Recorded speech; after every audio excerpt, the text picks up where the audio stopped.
Hello, Chris. Hello, Avani. Ah, they're back. Not hello. They're not at John J. Hello, Cheska. Hello, Michelle Q. Excuse me. I mean, hello. Good afternoon. Well, okay, now we're going. Wait, Avani, Chris, Cheska. Awesome. Hi, Professor.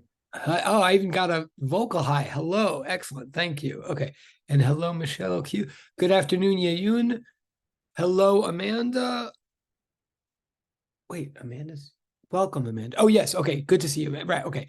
Good afternoon, Freddie. Good afternoon, Matthew. Good afternoon, Marilyn. Good afternoon, Yavi. Good afternoon, Hayu. Good afternoon, Malita. Hello, Eluele. Right. And your iPad. Okay. Oh, and there's Malita. And oh, huh. That's funny. One more R free. Oh, yeah. Fair enough. No, okay, you're done with them for now, and I'm going to address that, but fair enough. Fair enough, Chris. And good to see Melita, and good to see you, Michelle F. Okay, live and in person. And I still love you. Okay, great. Good to see you all. Okay, bear with me for a second. Okay, bear with me for, I always say that, don't I? Amanda. Oh, wow. Justin, good job, Yehun. Okay, wow. Okay, this is good. All right, I can say, huh, huh. Okay, very nice direct chat. There's only one person in the direct chat. So if you're in the direct chat right now, you know who you are, and thank you, sort of. Yes. Okay. No, yes, thank you. Uh okay, I'm gonna do this new experiment that I did in the other. I'm gonna pause the recording for a moment. I think this works. I want to just say something about you two Felix on the I'll sink the boat next. Okay, I'm reading the chat. Okay. We are going to do physics today. Duh. We're going to try to do physics today. Before Felix gets home. But I'm going to pause. I want to say something about these. I'm going to pause the recording once I start talking about physics again. When I start going to the new material, if I haven't.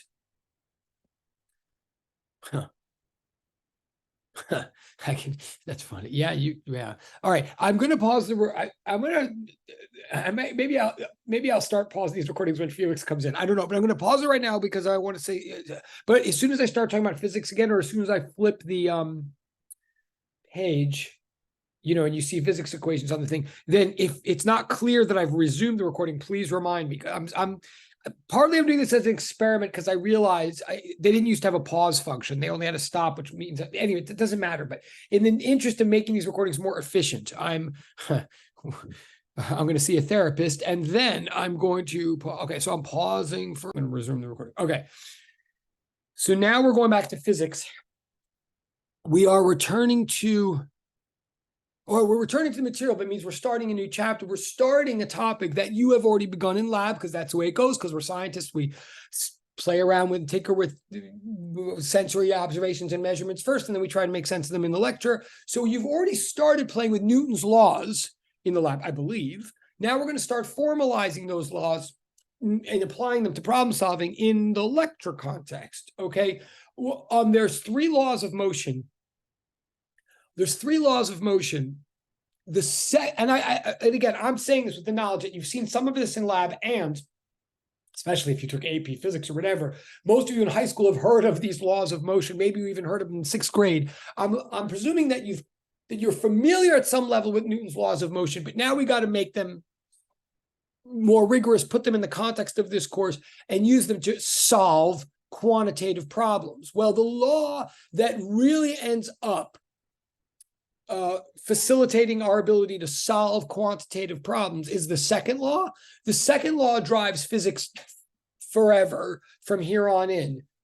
Even when physics doesn't seem to be about the second law, it's usually in response to the second law or rebelling against the second law in some kind of a way.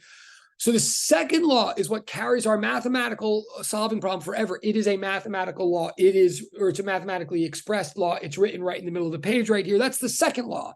But it's my belief that the first and the third law create the very important conceptual context for that mathematical law. And again, it always comes back to, in this class, there's like two themes going on. We're trying to learn how to solve problems, quantitative mathematical looking problems, but we're always recognizing that what's really hard about mathematical problems, what makes them physics problems, is knowing how to set them up and how to choose the initial steps or the initial principles or equations that you're then going to manipulate mathematically, right? It turns out, as we often say in physics, that even though we think math is the hard part of physics, really it isn't. The math is the part that many of us end up like relying on as a crutch. And what confuses us is like, how do you set up the math? How do you know which math to set up? And the answer to that, I believe, comes from the concepts. And the main concept that threads through all of physics, literally all of physics from now till ever that I know of, is the principle of relativity. We are trying to thread together through both of these classes the principle of relativity as a concept and show how if you keep looking at and rewriting and adjusting the principle of relativity to every new topic, it will guide you into the setting up and framing of the mathematical steps that we need to do to solve problems. So similarly, so what I'm going to do today in the limited time I have left is I'm going to try to put the mathematical looking second law into the context of the more conceptual first and third laws, so that hopefully we have some strategy for solving problems in the domain of Newton's laws. Okay, so first of all, here's a little context, like historical context. I'm just going to switch the screen here too, sorry. A little historical context is Galileo, our hero, my hero, who worked in the place we now know as Italy. He died in 1642. Died under house arrest, I might add, in 1642. And then on Christmas of 1642, supposedly in another country, England, Isaac Newton was born. There is a little debate as to whether it was actually Christmas, and some people say it was like actually like a week later, January of the next year. I mean, there's some debate about that, but I prefer to think of it as Galileo died in early 1642, and then Newton was born later in that year. Merry Christmas to us all. Newton was very prolific. Of course, wait, I'm trying to switch the view here. Sorry. Newton was, like Galileo, Newton was incredibly prolific. He published a great deal, but some of it was published after his death. He was sort of private about some of his things at certain times. But one of his biggest works, from which we get an enormous amount of what we now consider to be classical physics, his enormous work was this thing called the Principia Mathematica. It covers this huge amount of territory. It's such an important work that even the title alone, Principia, was used again like 2.5 centuries later by Sir Alfred North Whitehead and Bertrand Russell, where they made a whole new book, a whole reinterpretation of modern set theory and symbolic logic and math, and they called it Principia Mathematica again, just because that has almost like become the title of anything that is like a Bible, so to speak, to classical and contemporary science and math. Pringles. I think Principia. I think it says Principia. Well, anyway, I'm not Pringles. Okay. In the Principia, among many other things, Newton established what we now consider to be the 3 laws of motion. And you know them. Of course, actually, let me just adjust this 1 second. You know them, but I'm going to ask you, no matter how many times you've seen them in high school or middle school, I want you to still write them down again, or in lab. I want you to write them down again and make a little effort to write them the way I write them, even though this is a translation of a translation of a. I mean, he didn't write in English; he wrote in Latin. But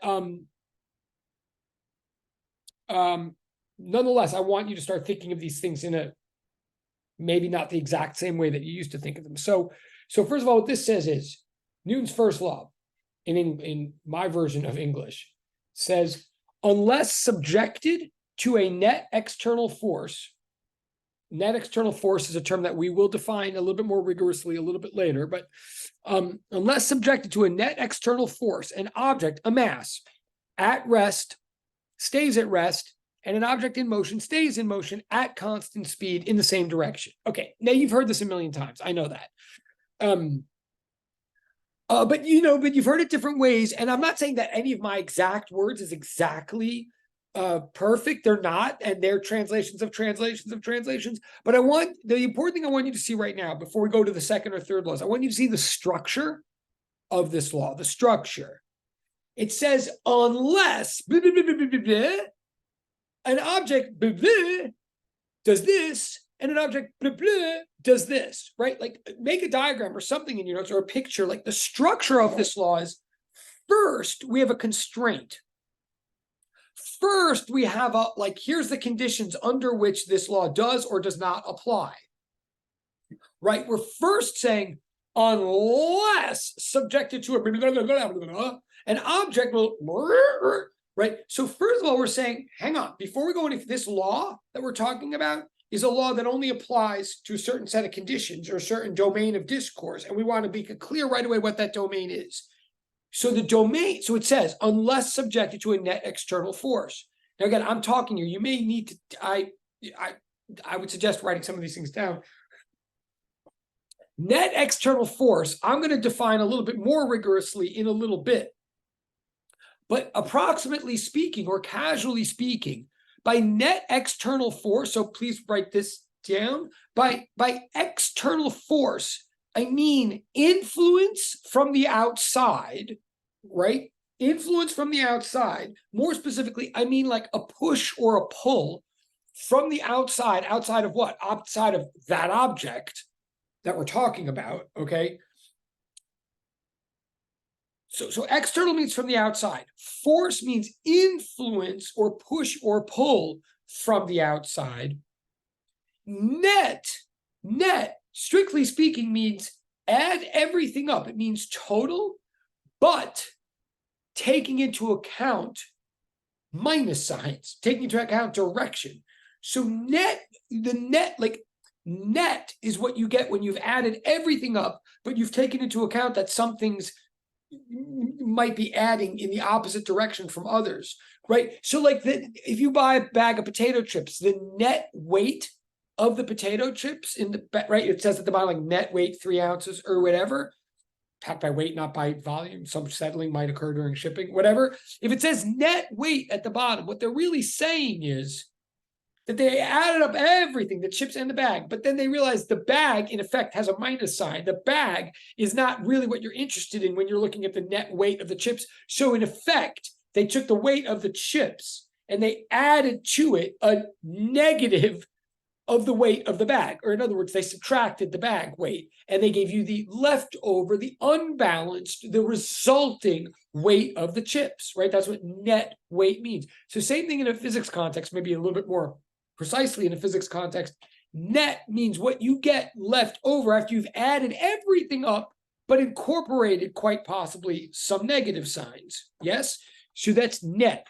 External, again, means from the outside. Force means push or pull, influence. Okay. So what we're talking about in this introductory clause is we're saying we're not talking about objects that are being subjected to net external influences. Whatever we're about to say in the first law, we're only talking about objects that are not being forced from the outside. So what we really mean, I think I wrote this on the next page.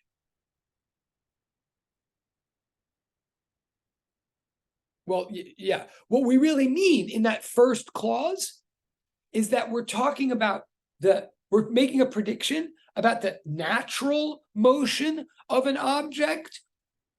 And by that, we really mean we're predicting what should happen to an object or what type of motion an object should undergo if it's by itself, if it's left alone, not because a push or a pull from the outside, when we really start thinking about it, really means a push or a pull from some other object. I mean, where's a push or a pull from the outside going to come unless it's coming from some other object?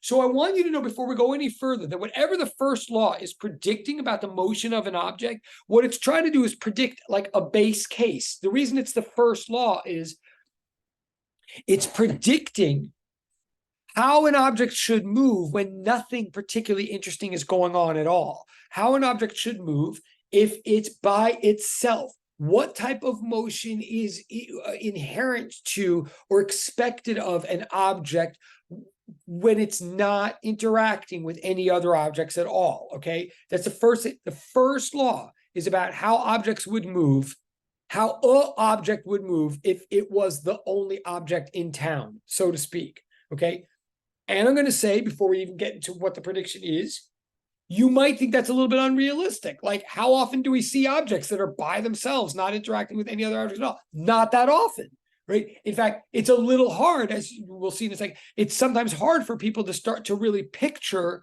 realistic versions of the first law being in play, because it's describing a base case. I want, before we go any further, you to see that it's not meant to describe non-reality. It's not meant to describe a fiction or a hypothetical. It's meant to be like a control, a base case. What we're ultimately concerned with in physics is how do objects move or change their motion under complex circumstances, like when they're interacting with lots and lots of other objects. But the only way we can understand that is if we first isolate variables in it, right? This is like the beginning of the scientific method. This is all an attempt to look at one piece of reality at a time and then put those pieces together. So the first law is asking us to examine what would we expect of an object when it's by itself, uninfluenced by other objects. What type of motion would it undergo? Okay, that's what the first. So you might call that natural motion or solitary motion or single motion. Okay. So then we divide this. So then the first law says, well, one of two things could be happening if we're looking at an object in isolation. Either it's moving or it's not moving. I mean, that's just logic, right? I mean, either it is or it isn't, whatever. We could say either it's an elephant or it's not an elephant. That would also be true, but it wouldn't be as productive for a physics analysis, right? But anything is either blah or it's not blah. So an object is either moving or it's not moving. We look at the not moving case first. If an object, we walk into a room, we see an object by itself, it's not moving, it's sitting on a table, it's not moving. What we expect is that it'll continue to not move, right? And now I think whatever, a pen sitting on the table, you walk in, you catch the pen in the act of doing nothing, you're going to expect the pen to continue to do nothing, to not move. That's my expectation. I think that's your expectation. I think even if it's not a conscious expectation, you make decisions based on that expectation. You right? You don't duck and cover and get worried about a pen like spontaneously jumping off a desk and attacking you. That's really stupid, but you understand what I'm saying? And this is true throughout history. Everybody took it, like there was no surprise in saying that an object at rest will stay at rest. That's not a surprising new thing to say. And Aristotle, 2,000 years prior to this, had formalized very similar view. But then there's this second case, that an object in motion, if you catch an object if you walk into a room and you see something moving, like you walk into an arcade and some people are playing air hockey, and you happen to walk in while the air hockey puck is like sliding along the table to the south at 2 miles an hour, which you just happen to know because you're walking in with your laser gun. Because anyway, the hockey puck is sliding along the table. Now, what we're saying here is, yeah, like if that thing happens to be moving, if it's a puck on an air hockey table, we would actually expect it to keep moving at basically the same speed and at basically the same direction, i.e. a straight line, right? Now, I think that if you think about air hockey, for example, or regular hockey, a puck on ice, I think most of us would pretty much agree that that's also true, that a puck on ice, if we happen to catch it in the act of moving, we would expect it to keep moving and pretty much at the same speed, pretty much in a straight line. Now, for whatever it's worth, in the other section this morning, people got very had strong opinions about air hockey. I don't know how you feel about air hockey. It either is a great example or a bad example. I don't know, or maybe it's an alienating example. I'm open to other examples, but the reason I bring up air hockey is that I do have to bring, in order to actually visualize this second part of the second case of the law, it does take a slightly creative example to actually visualize what we're saying here. We know that, like, if you put a block of wood on we know that if you live in the suburbs and you have a driveway and it's made of gravel or dirt, and you put a box on maybe a slightly tilted driveway, let's say, and you put a box on the driveway, even if it's tilted, if the box is heavy enough and the driveway is like gravelly enough or whatever, wait, what am I even saying? Let's say the driveway's flat. Sorry, the driveway's flat, but it's gravelly and dirty. And you put a box on the driveway and you push the box on the driveway. Or what am I saying? Or you have your shoe and it's on the carpet of your room in your apartment. You know, if you push your shoe on the carpet of your room in your apartment, we all kind of instinctively expect the shoe to slow down pretty like soon and come to a stop, right? We all know that in many of the examples that way, and we take that into account in our daily actions, and we assume that cars don't go without gas. We assume that things tend to run down unless they get some sort of energy supply. So we think we're in all a big energy crisis all the time and blah, blah, blah, and we need gas for everything. And I'm getting off the topic. But like, I'm aware that in your daily life, in most just typical examples that you might think of, it sort of can seem as though objects, when left, tend to slow down and come to rest. It seems that way so persuasively, and you've probably had this discussion before, so I shouldn't dwell on it, but you're not crazy if you've experienced that in your daily life. And Aristotle, 2,000 years before Newton, experienced that in his daily life. And many, many very reasonable people throughout the ages have either unconsciously felt or formally written that an object would, left to its own devices, would tend to slow down and come to rest. That sort of feels like how we experience the world.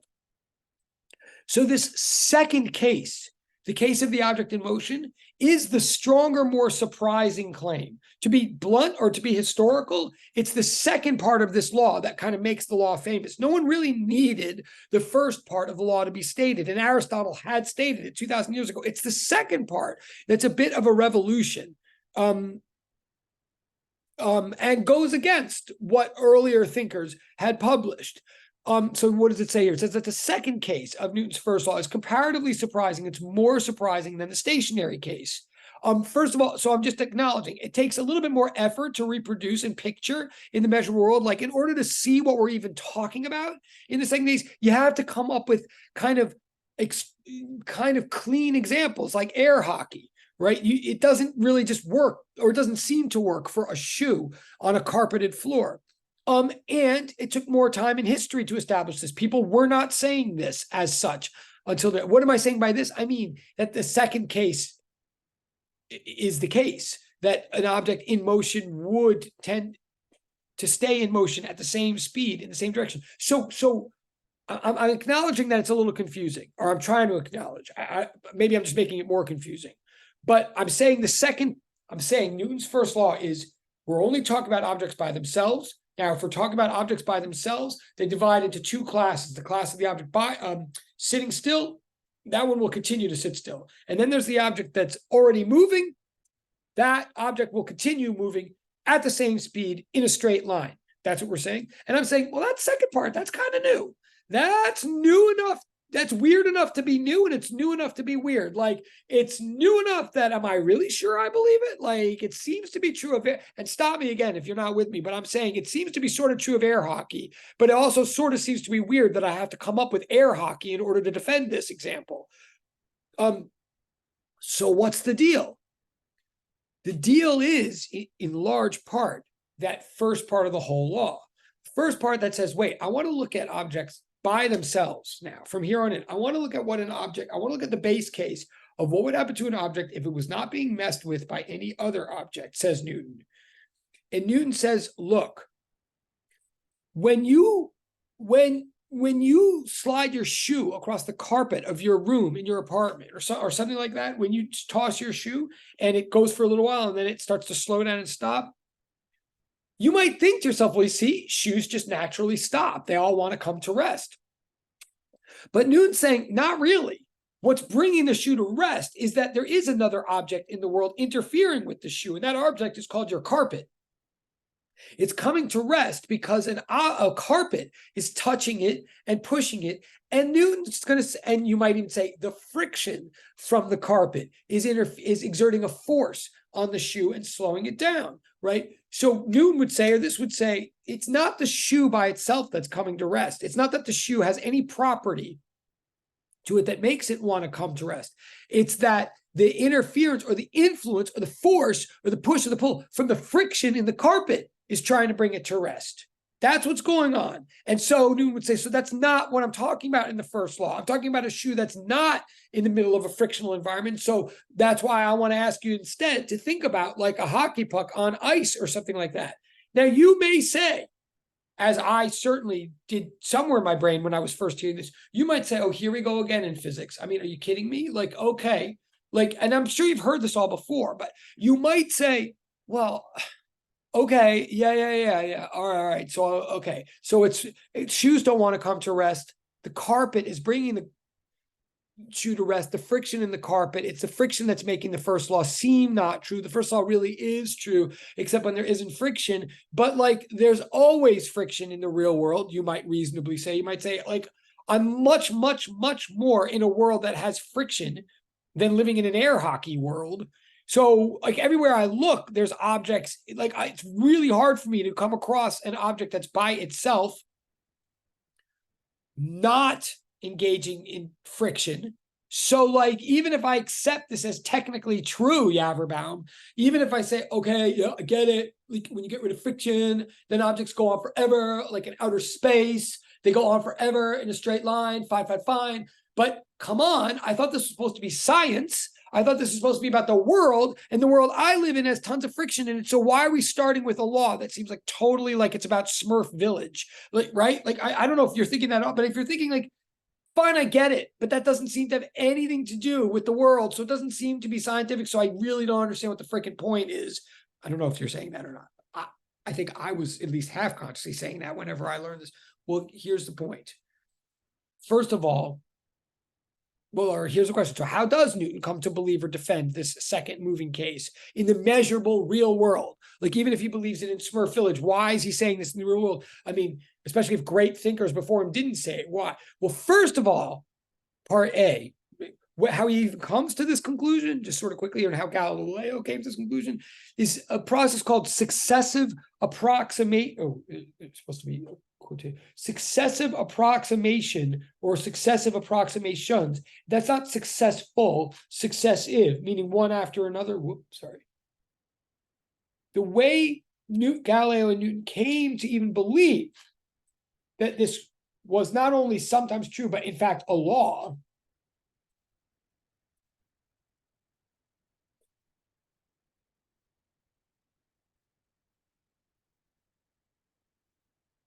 is that in a way, I mean, this is where calculus thinking from math starts to actually intersect with realistic thinking in science.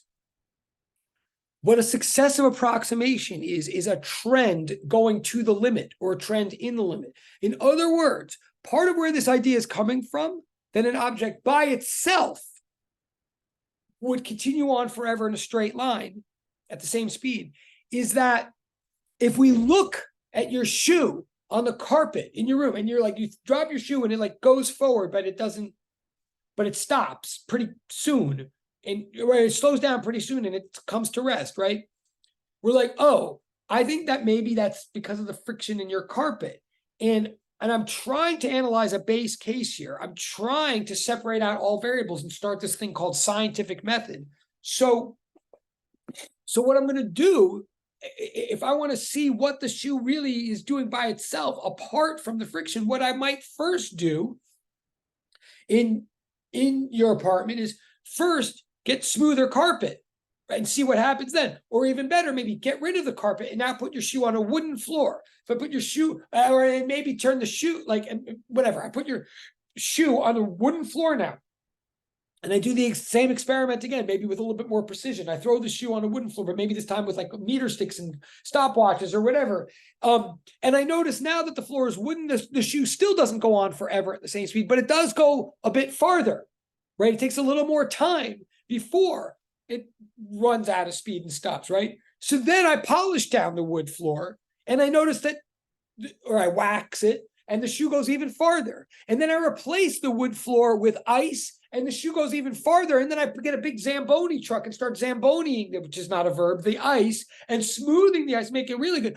And the shoe goes super far. And then finally I had the technology to make a cushion of air, which is so incredibly good. It's even better than ice. And I replaced that shoe with a puck. And now the puck goes incredibly far and goes incredibly long while without slowing down or stopping.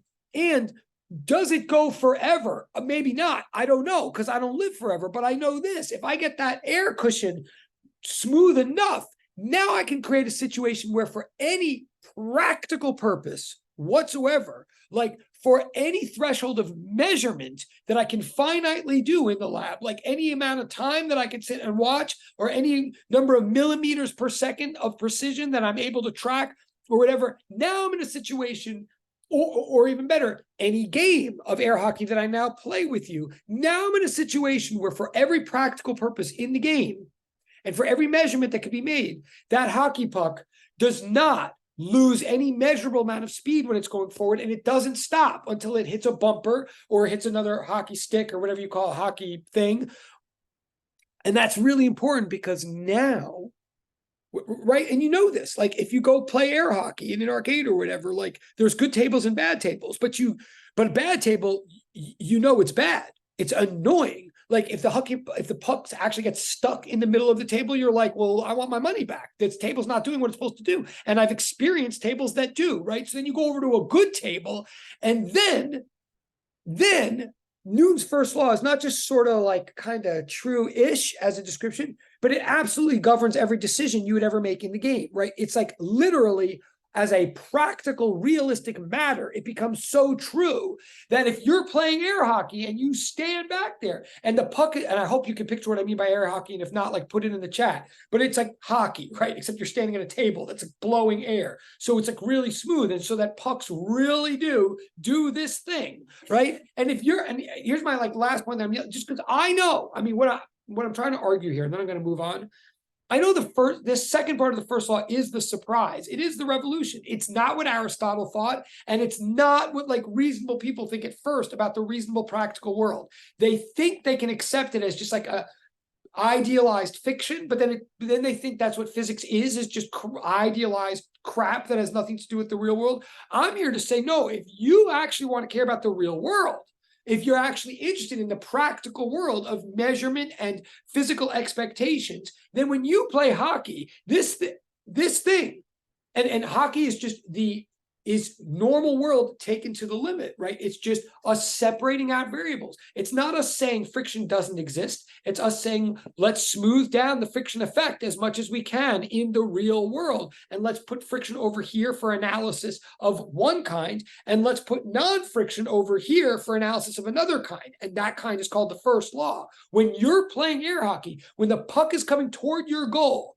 what nobody does, nobody stands there and goes, well, I do live in the real world and I read a lot of Aristotle. So I think this puck, even though it's coming toward my goal, I'm not even going to defend my goal. I'm going to stand here and wait because you know what? I think that objects really do of their own accord. What objects naturally do is they eventually slow down and come to rest. So I'm going to wait. I think this puck is going to freaking stop. I don't think I have to worry about the goal. It's going to stop before it gets to my goal. Nobody would do that. You'd lose the game.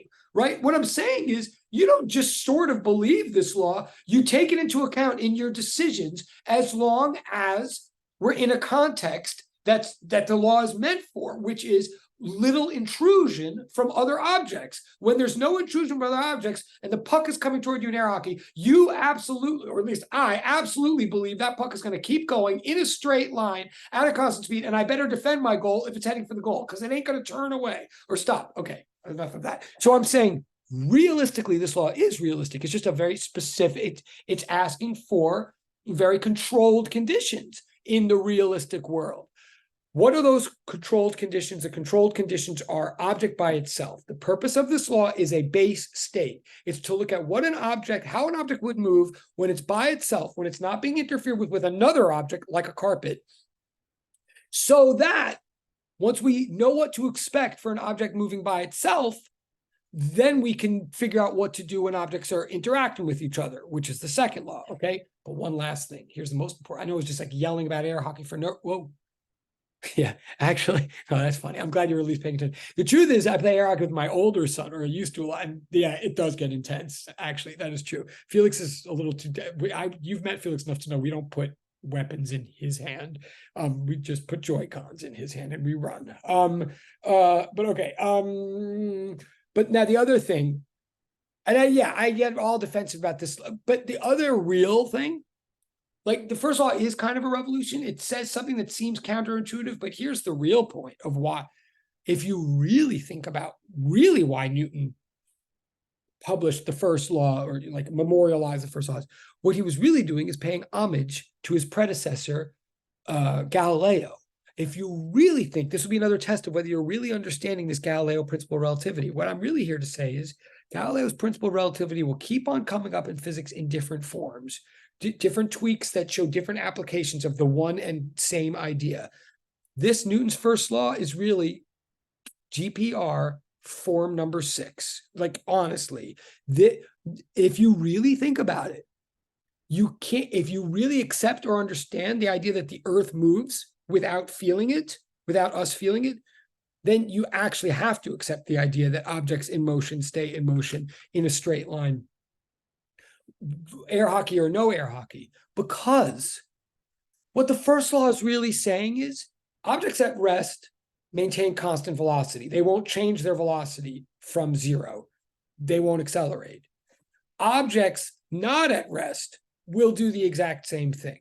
The law is really saying whether you're at rest or you're not at rest, you're going to do the exact same thing, which is maintain constant velocity. Whether that velocity is 0 or something else, you're not going to change your speed. You're not going to change your direction. You're not going to accelerate if you're left alone. If you're left alone, if you're a single solitary object, you're going to maintain constant velocity. You're not going to accelerate whether your speed happens to be 0 or not. And why? Because Galileo already told us nothing is objectively at 0 or not.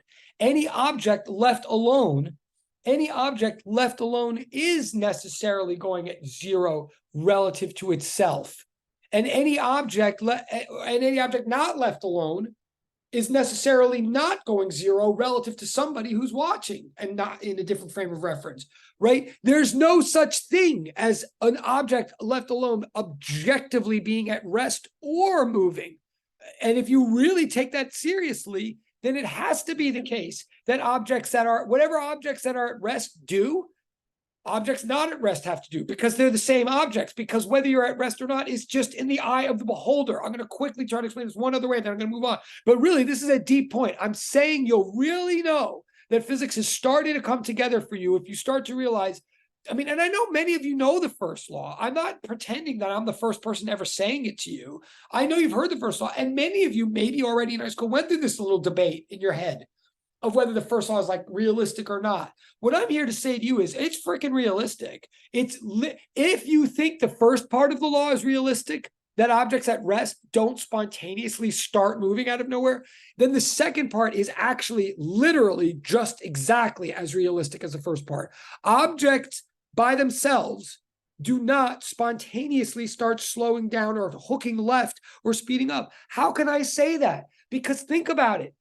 If you're in an airplane watching the objects on your tray table, that you regard as like you're sitting on an I'm sorry, wait, Melita's got her hair. Also, I haven't been watching. I'm sorry, I'm going to pause for a second. Melita, yes, I'm sorry, go.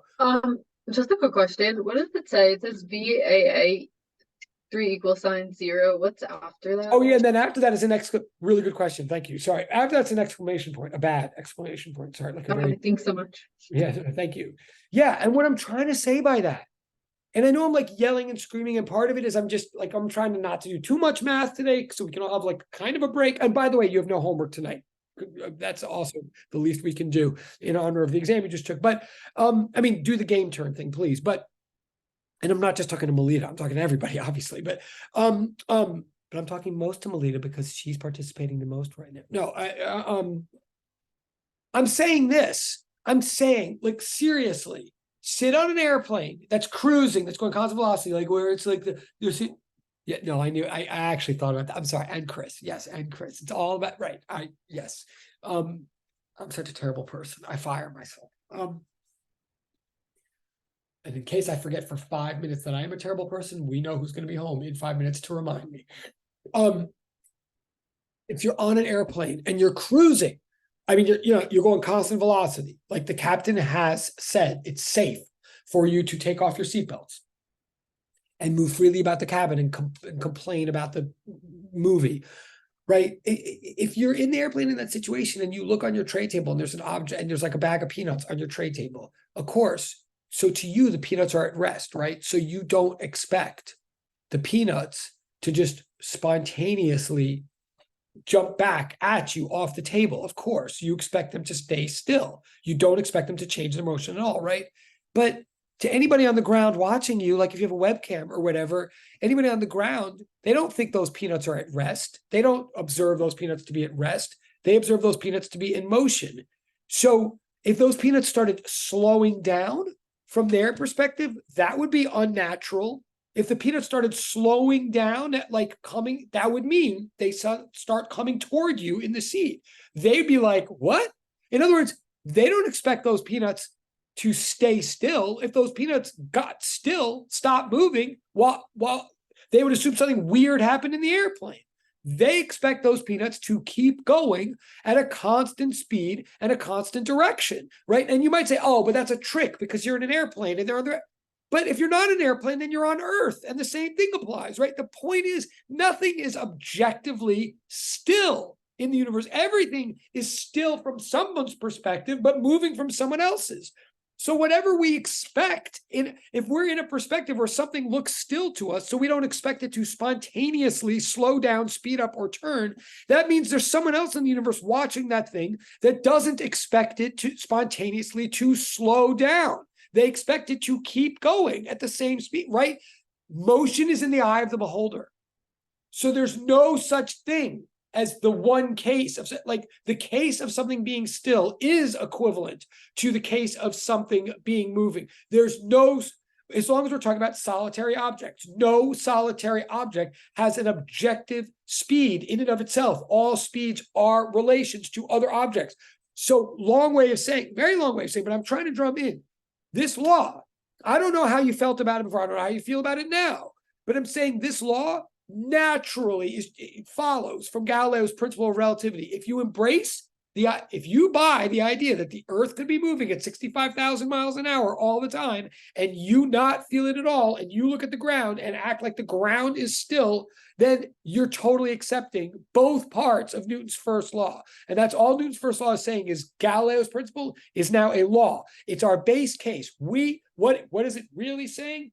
It's really saying that an object left alone will maintain constant velocity. Whatever it's doing, whatever its velocity is, according to whomever, it will maintain constant velocities. I.e., put one last way, it's saying objects or masses, I'll even say masses,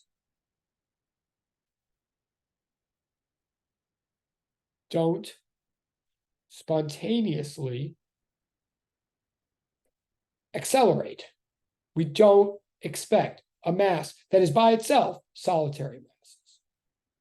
Isolated, solitary, single masses don't spontaneously accelerate. For a mass to accelerate, to change, and now we're not saying masses don't move, right? We're not saying it takes anything for a mass to move. We're saying it takes something for a mass to change its motion, to accelerate. What does it take for a mass to change its motion, it takes a net external force. What is a net external force? It's an influence or interaction from the outside, which means from another object. So once one object interacts with a second object, then changes in motion, changes in velocity, acceleration can occur. So that's what brings us. Oh, okay, so I just re-summarized one last time at the top. I'm just summarizing in. I'm saying Newton's first law is really Galileo's principle of relativity in its sixth form. Like, no joke, you could call it either one. But what you need to see, if I were to give you an exam right now, which I wouldn't, you need to be able to see how there are two different ways of saying the same idea. So that if we want to know now how objects accelerate when they are subjected to net external forces, that gets us into the second law. Now, the second law is really where all the math and the details come into play. We're going to spend the rest, essentially, of the course on the second law, or solving problems and seeing its implications. So it's simple, but it's not easy. The one thing so we're just introducing it right now, as far as lecture is concerned. One thing I'm going to say about it, so the real way to write Newton's second law is the way I've just written it here. You could write it with a big sigma sign like I've done, and then and then F equals ma, but notice you either first put a big sigma sign on it before you write the law, or you write, as you might have in high school, F net equals ma. The point is, it's not a force that produces an acceleration, it's the sum of all forces that produce an acceleration of an object. And we'll get into that. But also notice, before I go any further, I'm putting arrows on top of the F and the A, implying that force, whatever force exactly means from here on in, force is a vector quantity. Acceleration is a vector quantity. So just like all the practice that Chris is sick of, that you did with vectors on the exam, angles and arrows and all of that, still applies. Like, we still believe that every 2 or 3 dimensional problem in physics is really 2 or 3 one-dimensional problems occurring simultaneously yet independently. So what that means mathematically to this is, if we say from now on F net equals ma, what we're saying it's a vector equation. So what we're really saying is F net along the x-axis, if you add up all the forces acting on an object, all the forces going left and right along an x-axis, you'll find the acceleration of the object along the x-axis. But then at the same time, yet independently, if you add up all the forces going up and down, taking into account minus signs, you'll find the acceleration along that axis. And then if there's a z-axis, same thing. So F net equals ma is really 3 simultaneous yet independent equations. Okay, that much I'm going to say about it right now. Again, we're going to spend most of our time on the second law. So with the 9 minutes we have left, I want to just put that on the shelf for the moment. I'm not doing any examples today, but I want to then go to the third law, because it's like this, I was saying before, that like the first and the third law set up the context in which the second law helps us. So the first law is like a base case. It's what would happen to what we would expect an object, how we would expect an object to move if no forces were acting on it, i.e. how we would expect an object to move if it were not interacting with any other objects in the universe. That's the first law. The third law tells us really exactly what we mean by a force. So our real definition of force comes from the third law. The third law says this. I mean, there's many different ways to. According to this class, as far as I'm concerned, the third law says if object A exerts a force on object B, then object B exerts a force on object A of identical magnitude and in opposite direction. Of identical magnitude and in opposite direction. So what this really means in English, or another way to put this in English, I push you, you push me back, you push me.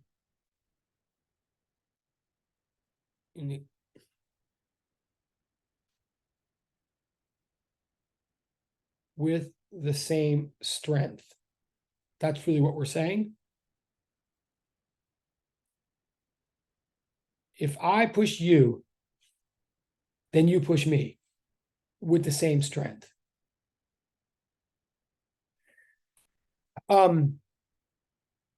You've heard this, one way that people say this is like for every action, there's an equal and opposite reaction. I don't like saying it that way. I'm not saying that's not true, but I think that's extremely vague, and it leads to a lot of scenarios that are not, it leads us to perhaps believe a lot of scenarios that are not in fact true.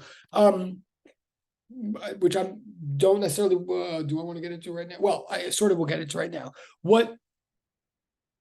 Even if this seems like a more awkward and long way to say it than just for every action, there's an equal and opposite reaction.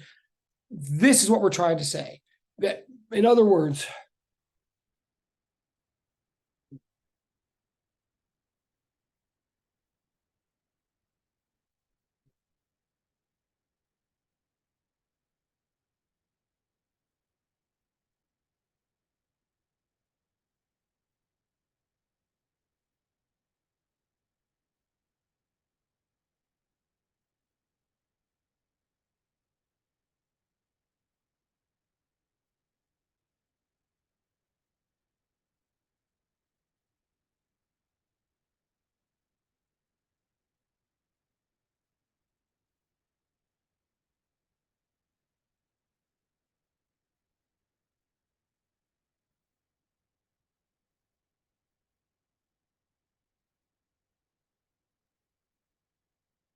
okay, there's a lot, but here, okay. The third law, oddly, the third law, even though it's the third law, it's really where we finally actually get a clear notion of what we mean by force.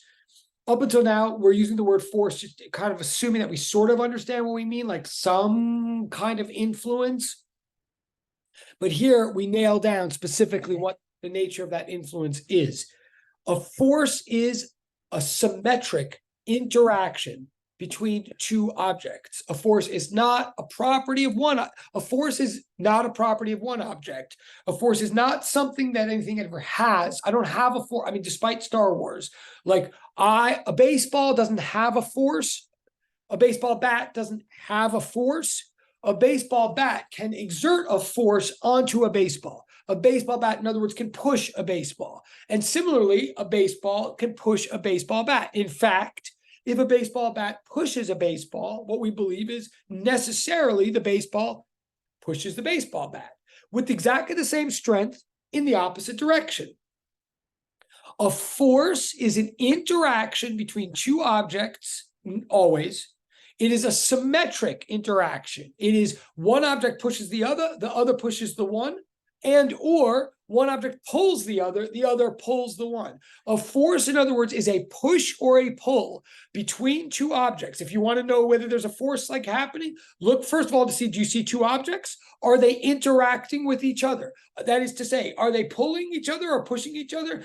If not, then there's no force. If yes, then there is a force. How can you tell if two objects are pushing or pulling? Pushing means like away and pulling means toward. But how can you tell if two objects are pushing or pulling each other?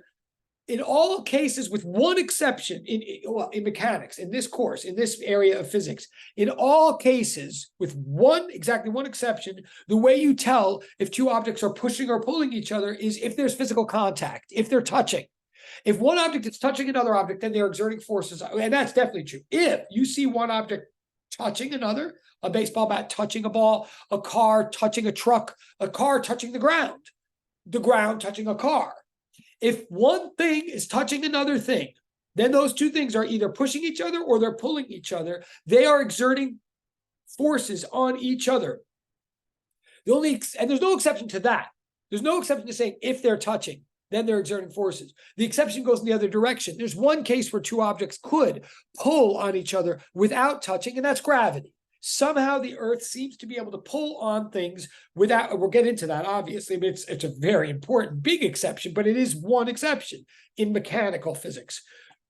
Like, in other words, magnets also exist, but that's a different realm of physics, and that comes next semester. So, but in mechanics, in classical mechanics, in Galilean, Newtonian classical physics that we're studying right now, if you're going to interact with another object, you're going to push it or pull it, definitely. And either you're going to touch it then, or you're going to be planet Earth somehow pulling gravitationally on it. So a force is from here on in, a force is an interaction between two objects. And it's a symmetric interaction. It's not a property of one, it's a symmetric interaction between two. In other words, the force that A exerts on B is necessarily the negative in direction of the exact same magnitude of the force that B exerts on A. FAB equals negative FBA. Does that sound familiar? Yes, I think it does. What we're saying is forces are, whether I push you or you push me, that's in the eye of the beholder. That's perspective thing. A force is just an interaction, a mutual symmetric interaction between two objects, just like a velocity is a mutual symmetric relation between two objects. It's not a coincidence. It's the same type of idea. In fact, for that reason, I say that the third law is Galileo's principle of relativity in its seventh form. Okay, we're just continuing. Now, the second law is like its own kind of thing. I mean, it's pushing things forward in a very quantitative, direct way. But the first and third law that frame the second law is just Galileo coming at us from two different angles in a way, okay? And the last, so if I push the wall pushes me back with the exact same strength. And why do I know that? That's just the meaning of the term force. It's not a discovery, it's a definition. It's like, guess what? Watch this, and we have 1 minute left. Okay, fun fact, I married my wife on October 20th. Not this year, but 11 years ago, whatever year that is. Okay, I married my wife on October 20th. You want to know something really weird? I'll let you in on a bizarre secret. Check this out. She married me on October 20th also. Can you dig it? Right now, obviously, that's silly. Right? I mean, it's true, but it's silly that I would even say that. That's like stupid. Of course. My wife, right, thank you. Oh, good point. I didn't even, right, thank you. Maybe that's why it's on my mind. But right, my point is, of course, my wife married me on the day I married her. That's like the meaning of the word. You literally, right? It'd be stupid to say, no, I married you first. No, I married you first. Like, what? No. Same thing with forces. If I push the wall pushes me back. It's not cause effect. And it's not like a choice. And it's not like some weird like sequence. It's just a force is a symmetric interaction between two objects, just like a velocity is a symmetric relation between two objects. Okay, yeah, word. Okay, that's possibly the wisest thing Chris has said yet. No, and that's a big competition. That's a big metric. But no, no, for real. I'll tell her you said that, and she will agree, and she will give you an A in life. But okay, so it's 4:20. So you're not giving me an A. So that's it for now. So I'll hang out if there's any questions. But props to you guys. Don't do any homework tonight for this class. Be at peace, and I will see you on Wednesday. But I'll hang out if there's any questions. Thank you. Have a great day. Thank you. Have a great day. Thank you. Thank you, Professor. Have a good one. You too. Thank you. Thank you, Professor. Thank you very much, guys. I'm turning off the recording. Okay. That's all it wrote.